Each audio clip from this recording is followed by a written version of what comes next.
Hello everybody and welcome to another deck tech for a deck I'm about to go and play some games with and show you how they go.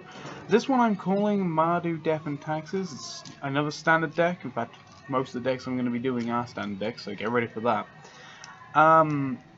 Obviously Death and Taxes is usually a legacy and modern deck, and I've just felt like it would be fun to try and build something that works in a sort of similar way.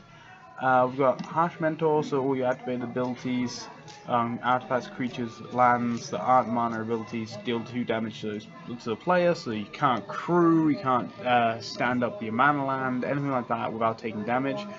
Cambal Console Allocation, every time you cast a non-creature spell, you lose 2 life and I gain 2 life. For Valia Heretic Var, everything you try and play comes in tapped. In Mind Sensor, you can only search the top 4 cards of your library instead of your whole library. Then we've just got a couple of things that like sort of go with the theme, but not especially. Zula Cut Pro. Every time you kill something of mine, you lose a life, I gain life. Night Market Lookout. Every time it becomes tapped, you lose a life, I gain a life. Drana's Emissary. At the beginning of each upkeep, you lose a life, I gain a life. Those are just things to keep a clock on them. And feed into the draining them to death and making them pay for everything in their life. For removal, we got 3 Decking Stones, 3 Cast Outs. Originally I was going to have 4 Cast Outs and 2 Decking Stones, but I think the converted mana cost of 4 on Cast Outs is a little bit too high to really justify running 4 of them as the primary removal.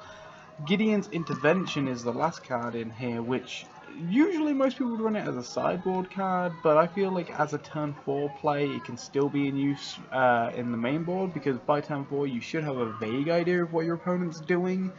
Like if you've seen just blue and red mana and they haven't done anything other than counter a few of the things, by turn 4 you know they're probably going to play a Torrential Gearhulk at some point, so you can Gideon's Intervention, name Torrential Gearhulk.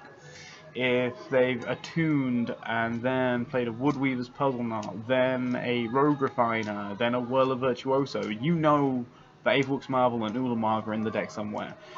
The Aetherworks Marvel is a relatively hard matchup to try and get Gideon's Intervention to work well on, because like you can name it on Ulamog or you can name it on Aetherworks Marvel, but like those aren't.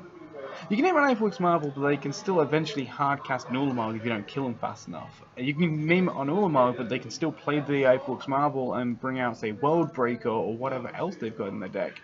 And you can, like, even if you somehow manage to take care of all of that, things like Whirler Virtuoso, Rogue Refiner, etc. are still just very strong mid-game cards.